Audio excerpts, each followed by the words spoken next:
बानी पीटीआई और बुशरा बीबी की सजा मौतली की अपीलें मुस्तरद। इद्दत में निकाह केस में 7 साल कैद की सजा का हुक्म बरकरार। एडिशनल सेशन जज अफजल मजोका ने सजा के खिलाफ अपीलों पर महफूज फैसला सुना दिया। बानी पीटीआई और बुशरा बीबी ने सजा मौतल करके जमानत पर रिहाई की दरखास्तें दायर कर रखी थी। अदालत ने तहरीरी फैसले में लिखा, दोनों मुल्जिमान के पास सजा मौतली का कोई जवाज मौजूद नहीं। बुशरा बीबी का खातून होना सजा मौतली और जमानत पर रिहाई का जवाज नहीं। सेक्शन 426 CRPC के तहत दरखास्तें मुस्तरद की जाती हैं। अदालत ने फैसले में इससे मिलते जुलते केसों का भी हवाला दिया। एडिशनल सेशन जज अफजल मजोका ने इद्दत में निकाह केस का फैसला 25 जून को महफूज किया था।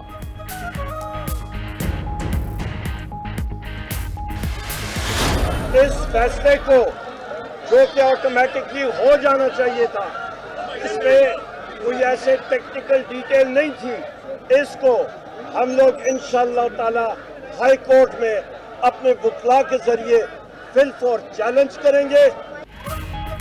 पीटीआई का अदालती फैसला हाई कोर्ट में चैलेंज करने का ऐलान। अपोजिशन लीडर उमर अयूब ने इद्दत में कहा कि इस फैसले की मजम्मत कर दी। अदालत के बाहर मीडिया से गुफ्तगू में उमर अयूब ने कहा, दरखास्त मुस्तरद करने का फैसला दुरुस्त नहीं।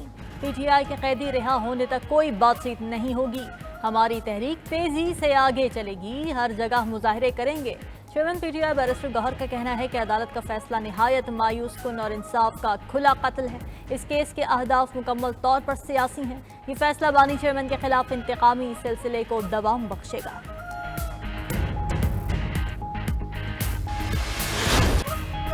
मुल्क में बहरान की जिम्मेदार तहरीक इंसाफ है। पीटीआई की सोच मुल्क तोड़ने और आग लगाने की है। रहनुमा मुस्लिम लीग नून दानियाल चौधरी का रद्द-ए-अमल। मीडिया से गुफ्तगू में कहा, अदालत ने इद्दत में निकाह केस में सजा को बरकरार रखा। कोई इनसे पूछे 9 मई को उनके बच्चे किधर थे। अवाम फैसला सुना चुके हैं कि वो आग लगाने वालों के साथ नहीं हैं। पीटीआई दौर में हमारे लोगों को सियासी इंतकाम का निशाना बनाया गया।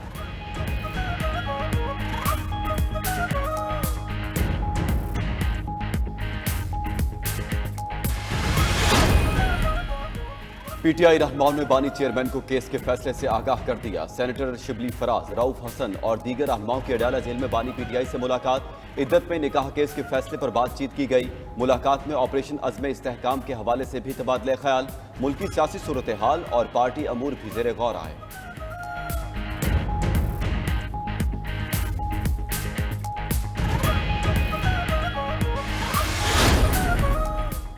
खैबर पख्तूनख्वा काबीना का 9 मई के वाक़यात पर बड़ा फैसला। तहकीकात के लिए जुडिशल कमीशन बनाने की मंजूरी दे दी। वज़ीर आला खैबर पख्तूनख्वा यामीन गंडापुर ने सूबे में भर्तियों पर आयद पाबंदी खत्म कर दी। काबीना इजलास में कैडेट कॉलेज रिजमिक, कैडेट कॉलेज स्पनकई और कैडेट कॉलेज वाना के लिए इजाफी फंड की मंजूरी। DI खान की सब डिवीजन कोलाची में पुलिस की 565 आसामियाँ तख्लीक करने की मंजूरी। ट्रैफिक वार्डन सिस्टम के लिए 1179 पोस्ट तख्लीक की जाएंगी। काबीना ने इस्लामाबाद और एबटाबाद में खैबर पख्तूनख्वा हाउसेज और पेशावर में शाही मेहमान खाने के किरायों में 100% इजाफे की मंजूरी भी दे दी।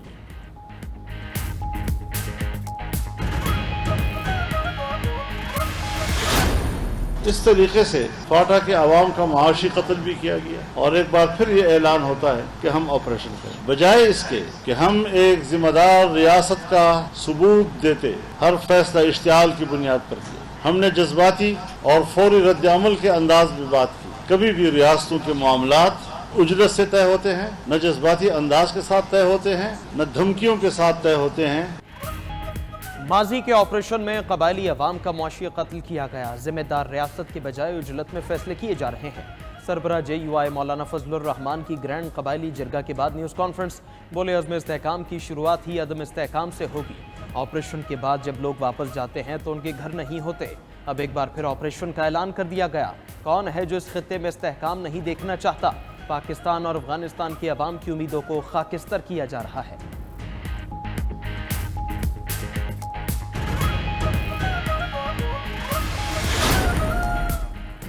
ऑपरेशन अज़्म इस्तेहकाम का फैसला जल्दबाजी में नहीं किया। सियासी जमातें अपने मफादात के लिए हुकूमती फैसलों को कबूल नहीं करना चाहती।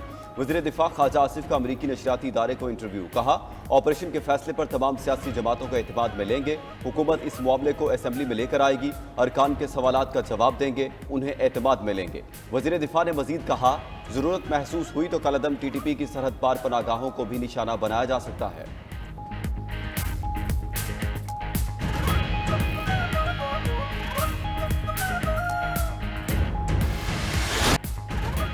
हुकूमत का अमरीकी करारदाद के जवाब में करारदाद लाने का ऐलान। वज़ीर ख़ारिजा इसहाक़ डार ने कहा, किसी मुल्क को पाकिस्तान के अंदरूनी मामलात में मुदाखलत का इख्तियार नहीं। दफ्तर ख़ारिजा ने अमरीकी करारदाद पर फौरी जवाब दिया। करारदाद का मुसव्वदा भी तैयार है, सबसे शेयर करेंगे। उम्मीद है अपोजिशन भी इस कौमी इशू पर यकजहती दिखाएगी। मजीद बोले, पाकिस्तान की आलमी तन्हाई का तासुर बिल्कुल गलत है। UN में 182 ममालिक हमें मुंतखब कर चुके। गाजा में इजरायली जारहियत के खिलाफ जितनी आवाज़ हमने उठाई, किसी और मुल्क ने उतनी जुर्रत नहीं की। वज़ीर ख़ारिजा ने अफगानिस्तान से बात ना करने का इल्ज़ाम भी मुस्तरद कर दिया। कहा, हम चाहते हैं अफगानिस्तान मजबूत हो, वहाँ अमन हो। PDM हुकूमत ने काबुल के दौरे भी किए। इसहाक़ डार ने ओवरसीज़ पाकिस्तानियों के वोट के लिए अपोजिशन को मिलकर आईनी तरमीम लाने की दावत दे दी।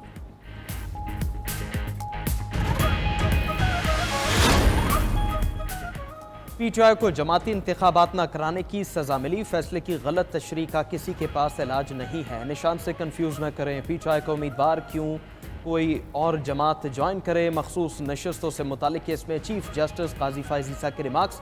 जस्टिस जमाल मंदोखेल ने कहा, इलेक्शन कमीशन ने उन्हें कैसे आज़ाद डिक्लेयर कर दिया। जस्टिस मुनीब अख्तर ने कहा, सुप्रीम कोर्ट ने नहीं कहा कि PTI को इंतखाबात से बाहर कर दें। जस्टिस मंसूर अली शाह ने इलेक्शन कमीशन के वकील को मुखातिब करके कहा, आपने बस इंतखाबी निशान न होने पर इस जमात को इलेक्शन से बाहर रखा। जस्टिस अतहर मिनल्लाह ने कहा, इलेक्शन कमीशन ने फैसले की गलत तशरीह करके अहम पार्टी को इलेक्शन से निकाल दिया। अब इंतखाबी निशान का फैसला देने वाला बेंच खुद बता रहा है, आपकी तशरीह गलत थी कि इसकी मजीद समाअत पीर तक मुलतवी।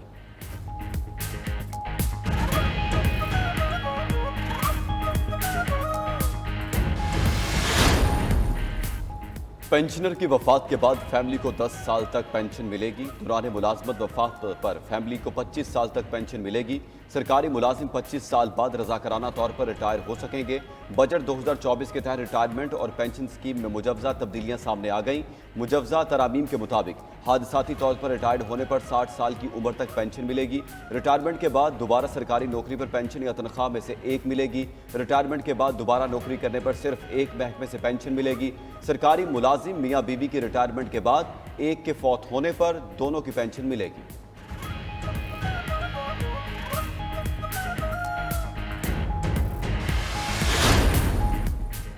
कौमी असम्बली में मुतालिबात ज़र की मंजूरी का अमल मुकम्मल। कौमी असम्बली विफाकी बजट और फाइनेंस बिल की मंजूरी कल देगी। कौमी असम्बली इजलास में 40 वजारतों, डिवीजन और इदारों के 8,883 अरब रुपए से जायद मालियत के 133 मुतालिबात ज़र मंजूर।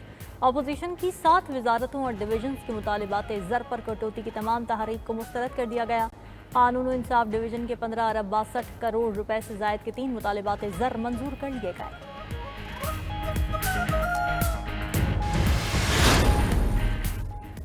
कराची में कहर ढाने वाली गर्मी के बाद बाराने रहमत। शहर कायद के मुख्तलिफ इलाकों में कहीं हल्की कहीं तेज बारिश। सुपर हाईवे गुडाप और गुलशन मेमार में बादल बरस पड़े।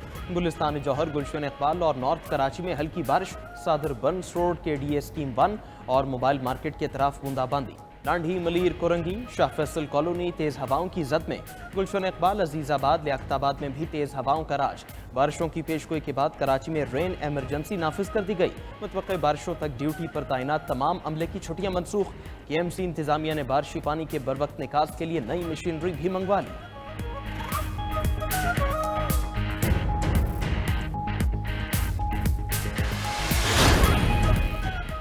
अंदरूनी सिंध में शदीद गर्मी का दौर अब खत्म। नवाब शाह, शाहपुर चाकर, थरपारकर और दीगर इलाकों में बारिश।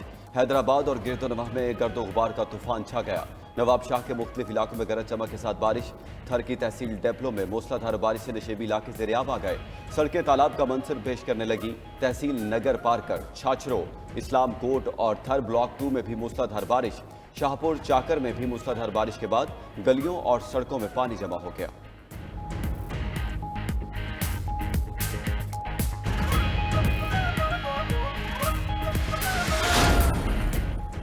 के इलेक्ट्रिक बिजली सार्फिन पर एक बार फिर बिजली गिराने को तैयार। नेपरा से 7 साला मल्टी एयर टैरिफ में 10 रुपए फी यूनिट इजाफा मांग लिया। के इलेक्ट्रिक की दरख्वास्त पर नेपरा में समात। नेपरा से मंजूरी पर कराची के सार्फिन के लिए बिजली की कीमत बढ़कर 44 रुपए 70 पैसे फी यूनिट हो जाएगी। इस वक्त के इलेक्ट्रिक में पावर टैरिफ 34 रुपए मुकर्रर है।